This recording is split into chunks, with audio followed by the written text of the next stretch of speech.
Hello. It's Saturday.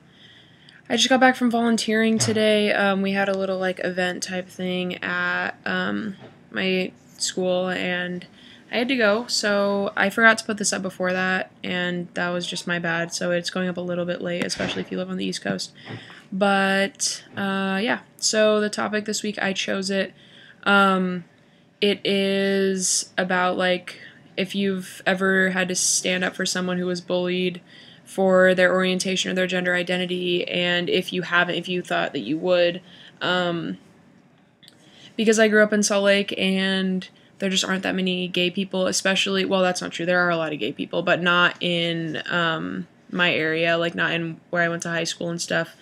I never really had to deal with it there. And then at Seattle U, if you're not either queer or accepting of it, I think you would probably just know not to come here, because Seattle U has a rep, and just Seattle in general, for being pretty LGBTQAAZXY whatever, active and supportive. So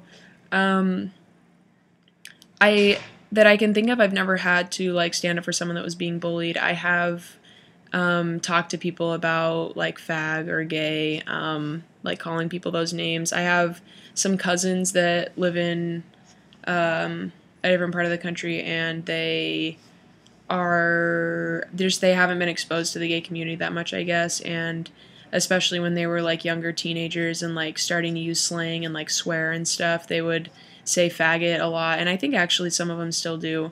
And even before I identified as part of the queer community, I would always just be like, what are you saying? Why? And it didn't really make that big of a difference because I was only there for a few weeks a year, but still, I mean, I don't know, I guess. Would I feel comfortable standing up for someone? Absolutely, especially because I'm an RA now. I kind of feel, I mean, if it was one of my residents, hands down, for one, that's against school policy to be disrespectful to another student, and for two, it is very strictly in my job description to protect the safety and comfort of my residents, and I would absolutely do that because I have the authority to do it now. It's very easy for me to just be like, look, that's not okay. It's my job to enforce the rules. So, absolutely. Socially, yeah, even, I mean, when people are just when they cross the line and they're starting to even just make too many gay jokes or just call me out on it or call anyone out on it, I'm kind of just hey, why does it matter? Why do we have to talk about that all the time? What if I never stop talking about how your hair is blonde? Or sometimes there's just things that aren't as important as people try to make them, and to have yourself be constantly referred to based on your orientation gets a little bit exhausting. So I definitely say things. I'm also a pretty confrontational person. I like to be mellow, but I also don't have a problem having a little bit of a discussion with someone. So yeah, that's how I feel about that. I agree with everyone that it's very important. If you're part of the community, if you're not, just the fact that people are prejudiced is not okay, and it does a lot of damage. I think all of the stuff that happened last year, the suicides and everything like that's really a testament to how much damage just words can do, and how much of a benefit it is to have resources that are in your day-to-day life that will stand up for you. So we try to do that here with this channel, but obviously we're not walking next to you down the halls of your high school all the time. So if you are one of those people that's walking down the halls of a high school, please be that ally because people need you around. Okay, and then the question just about what would be your first priority if you were an RA on your floor. That was just obviously I just got this job, so I just sort of posted that for other people.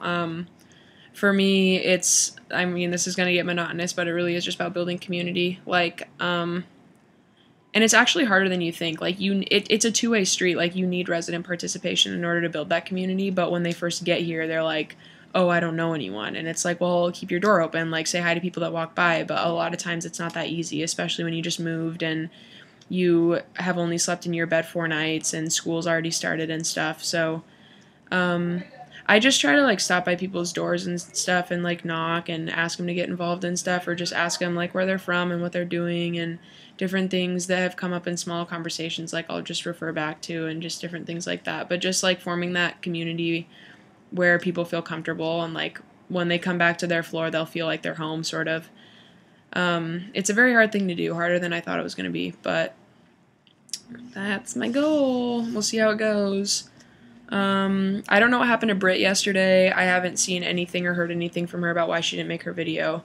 So I'm sure that either she forgot or she couldn't or whatever. I don't know. Also, if you watch my videos and you don't watch anyone else's, please audition. Go back to Jess's video that she posted a couple days ago, or Shane's, and post an audition. That's how I got this job. Or not, it's not a job. That's how I got this spot. Less than a year ago. I wasn't on this channel this time last year. But I definitely love being on it, and it's a great experience and opportunity, and you really should audition. So please do that, Shane. I mean, there's really nothing else to be said. I love you, obviously.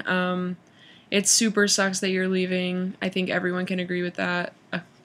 But we understand, like, this channel is just, I mean, it's about your process and your experiences, and if you need to move past it, then that's totally fine, and we understand, and we'll miss you, of course. So have a good weekend, and fight for the people that need your fighting. Bye.